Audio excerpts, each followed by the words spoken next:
gonna need a drink for this one. Now about body.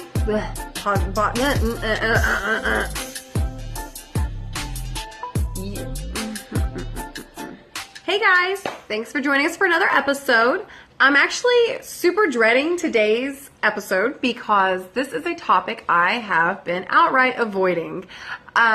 Just because whenever I start talking about this particular topic, I get people that start yelling at me saying things like, "You're fat shaming." No, I'm not. As a matter of fact, the beliefs I hold now about body positivity are the beliefs that I held when I was 210 pounds. Nothing has changed. I have always felt this way about being positive about yourself. So, let's get started. Body positivity is simply feeling good about yourself. It is okay to feel good about yourself, whether you're bigger, whether you're smaller, no matter what you look like, no matter what you wear. It is really important to feel good about yourself because no matter what anybody else thinks, how you feel about yourself is what's going to affect you. Of course, other people can say negative things about you. If you don't let that get to you and you think that you look amazing and you think that you are hot stuff, then you probably are, regardless of your weight. So being positive about your body is super important. It's extremely important for your health because if you don't feel good about yourself, if you're constantly worrying about the way you look, you're probably not super happy on the inside and you probably struggle a lot with your self-esteem. And that's never good for anybody, and it can start stressing you out and leading to other problems as well.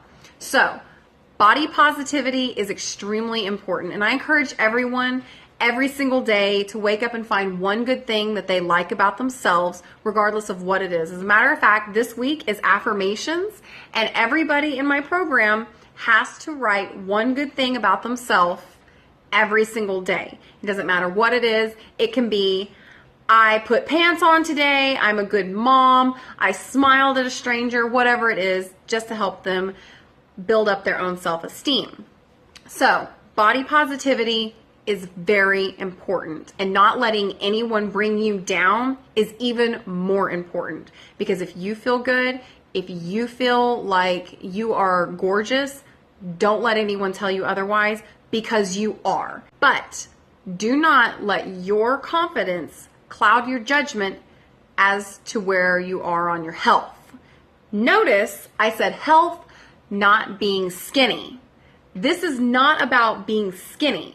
This is about being healthy, having a healthy BMI, a healthy fat percentage, being at a healthy weight.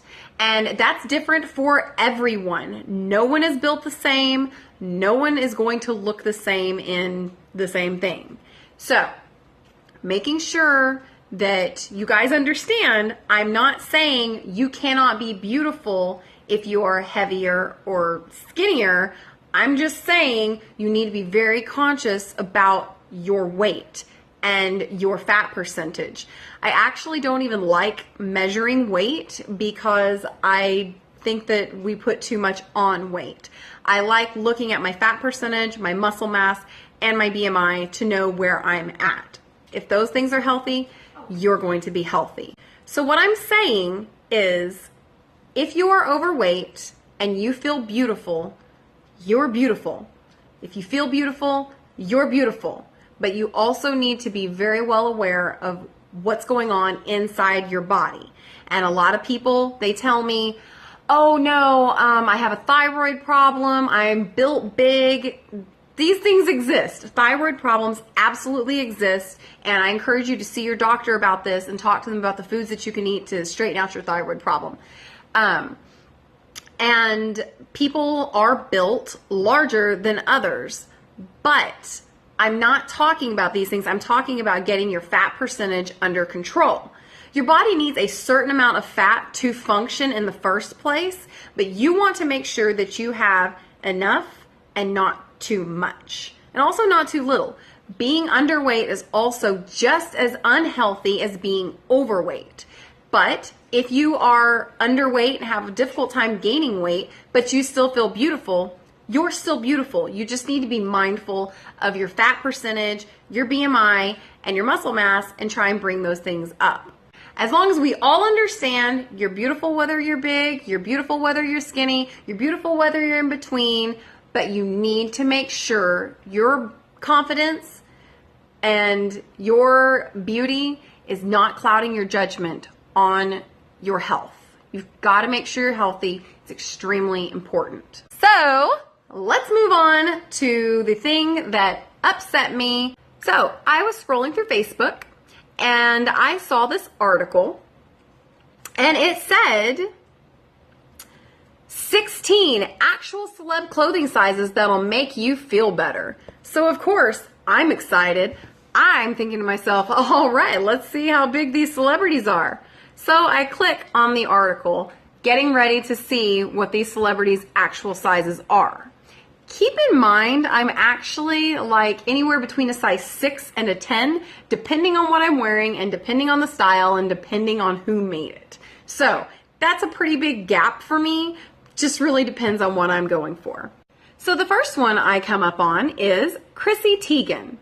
I don't know who she is. She's very beautiful, but she's listed as a size 6. Size 6? That doesn't seem very wow factor-ish to me because a size 6 is pretty darn small. I go on and I read, you can recognize Chrissy Teigen by her infectious smile and her fit yet curvaceous figure. She's pretty curvy. I mean, she looks great. So it goes on to say that her and Kate Upton have actually put a new standard to fashion. And then unlike other models like Kendall Jenner, they admit that their bodies aren't the perfect size 0 to 2. That is the demand in the fashion industry in order to make it as a model. So I'm thinking to myself, the perfect size is 0 to 2?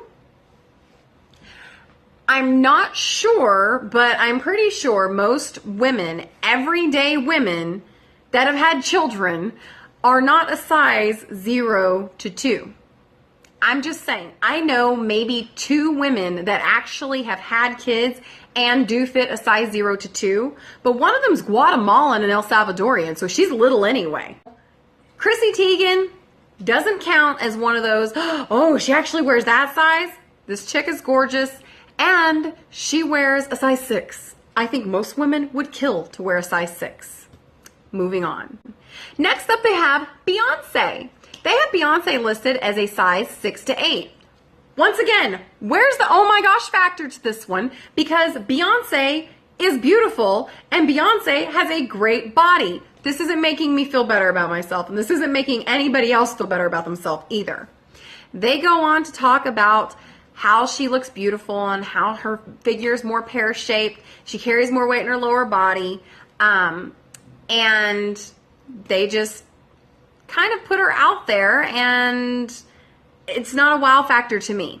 Moving on. Once again, Mandy Moore. She looks good. Size 6 to 8. Most everyday women, especially if you've had children, would kill to be able to pull a size 6 pant over their hips. Do you know what struggle it is to actually get a size 6 over a pair of hips that have had more than 1 or 2 kids? It's hard to do. Trust me, I know.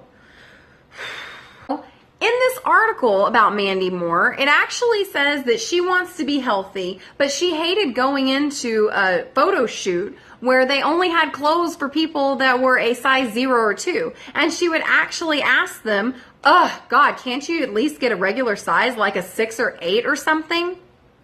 Because normal women wear like a 6 to 8 or even bigger.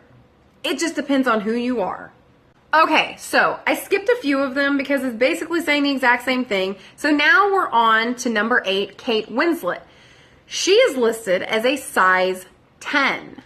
So I was actually really upset to see this one because even at a size 10, I really didn't feel that bad. But now that I am not wearing 10s as much, seeing that they think that a size 10 should make me feel better is actually a little bit depressing. So now you're telling me I should feel better about myself because she's fat? Hardly. Every single one of these just kind of goes on and talks about how these women are not the perfect size 0 to 2. And that's a little bit bothersome because a real woman is not a size 0 to 2. I do know some younger girls who have just gotten out of high school that wear like a size 0. And they tell me, well, I wish that I could gain a little bit of weight so I could get some hips. And don't worry, hon, that day will come. I promise you. I promise. So the point of this video was for me to say, when you see articles like this, comparing yourself to a celebrity is first of all unfair. These people have so much airbrush done. These people have so many surgeries, all the money in the world that they need to make themselves look the way they want to look.